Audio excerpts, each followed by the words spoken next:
little over, and the last session went over a few minutes as well. We'll have time for one, maybe two, probably not two, one question, and the first question here at the, we'll have two questions. The first question at the microphone.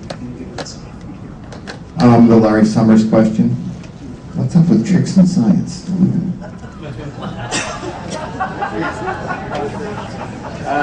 Slightly off topic, nonetheless interesting. Yeah.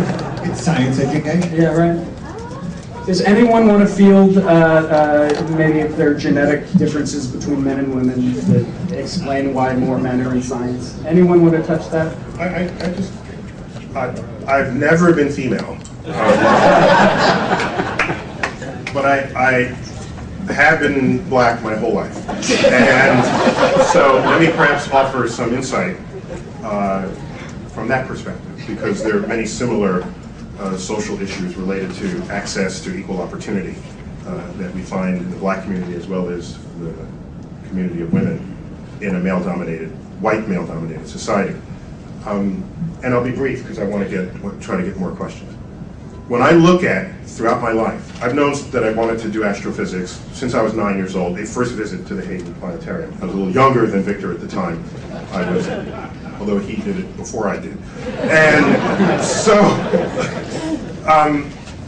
so I got to see how the world around me reacted to my expression of these ambitions.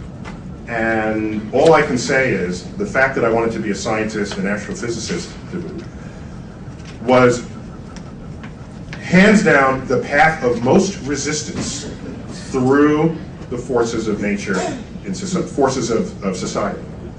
Anytime I expressed this interest, teachers would say, don't you want to be an athlete? Or don't you want to? I want to become something that was outside of the paradigms of expectation of the people in power.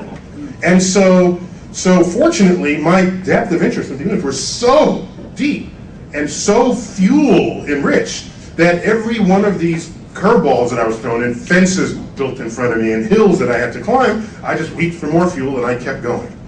Now here I am, I think, one of the most visible scientists in the land, and I want to look behind me and say, well, where are the others who might have been this? And they're not there.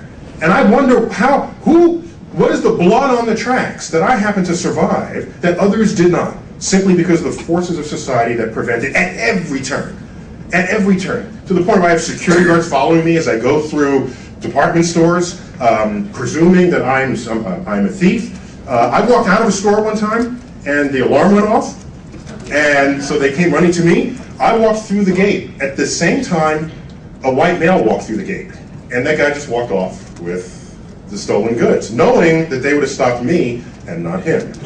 That's an interesting sort of exploitation of this, what a scam that was. I think people should do that more often, all right? I'm going shopping with you. So my life experience tells me that when you don't find blacks in the sciences, you don't find women in the sciences, I know that these forces are real, and I had to survive them in order to get where I am today. So before we start talking about genetic differences, right, you got to come up with a system where there's equal opportunity. Then we can have that conversation.